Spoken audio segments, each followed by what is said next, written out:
Lorelei and the Laser Eyes is a very unique and striking experience that merits playing almost solely on the back of that uniqueness, and the extremely singular atmosphere that it creates and casts.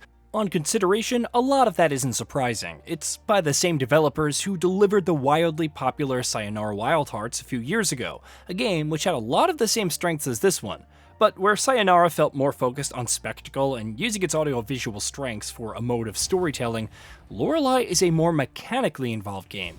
Don't get me wrong, this is still a game that is strong in characterization and storytelling in unique ways that are distinct to the game as a medium, but now there's a lot more meat on the bone.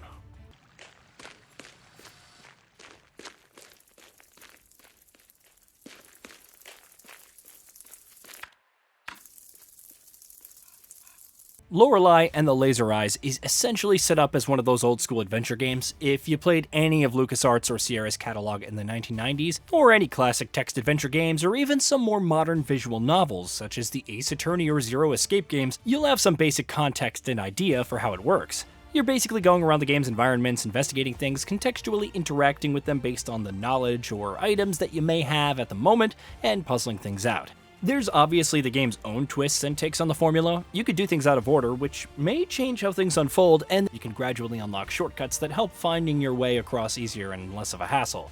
But you're playing, at its core, an adventure game.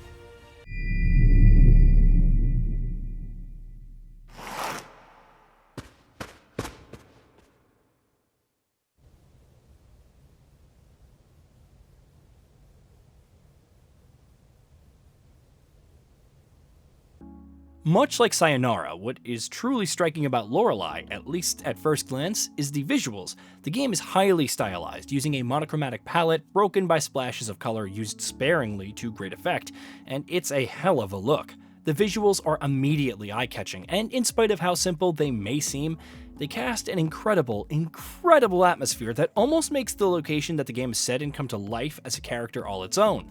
The developer, Simogo, recommends that you play this game in a dimly lit area, and I personally second that recommendation because it can definitely enhance the effect and the impact. The impact of that story will presumably depend from player to player, but to be honest, I think it's the best thing about the game. The puzzles are fairly simplistic. We're talking about basic observation, memory/recall, math, and have the right item in your inventory sort of things here. But they remain fun enough to add the extra mechanical depth to the game that I previously mentioned, and definitely make it a lot more compelling to explore the world and engage with it, and get lost more and more in its unique atmosphere. It also helps that you get to find optional items in the world if you explore, which can make it worth it to engage with the world all on its own for just that reason. But ultimately, all of this is playing second fiddle to the fact that, subjective experiences aside, for most people, the meat of this game shall be the story and how it's told. And it's an extremely interesting setup. The game begins with no preamble or introduction, and you figure out as you play more that you were invited to a hotel for some reason by an unknown person. Nothing else is truly known. When the game starts, Lorelei is truly a blank slate, and the game strongly suggests that in their quest to fulfill the game's objective, which is to uncover the truth of what happened, they should be questioning every single thing, up to and including Lorelei's own identity and participation in these events. From there, the story gets more and more bizarre and strange as you find fragments that seem random and disconnected until more and more of a picture begins to form. That picture may not necessarily be comforting. The game scenario can get extremely surreal and meta, and it touches upon themes that may be difficult for some players. Matters are further compounded by the game's non-linearity, meaning you can come across something that seems even more out of place a whole lot earlier than you have the context to make sense of it.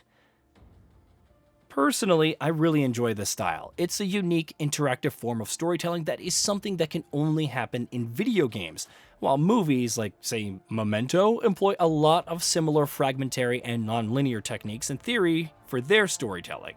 They are ultimately the exact same experience for every single person who engages with them, whereas Lorelei can unfold extremely differently for each player, depending on not just when they chose to interact with and how much they chose to engage with the game, but also when. Lorelei and the Laser Eyes is an experience that's more than the sum of its parts. It's not a game that will appeal to everyone given its singular vision and how much it adheres to it. And as I mentioned, the game has some shortcomings that could grate on the player, but it is extremely unique, extremely immersive, and very, very, very distinct to video games as a medium. Like the developer's previous games, this is a title that you may come away from untouched, or may find making a surprisingly large impression on you. It depends on just how much you find yourself in the footsteps of Lorelei as she tries to uncover the truth. But for me, the experience was incredibly unique and well worth it. If you're at all a fan of mystery stories, adventure games, or just really a unique experience, your takeaway will hew far closer to mine, and you'll come away really enjoying what this game has to offer. Hey, did you know that we at GamingBolt upload new videos every day? Stick around, drop a like, subscribe, and hit that bell, and let us know what kind of content you'd like to see in the future with a comment below.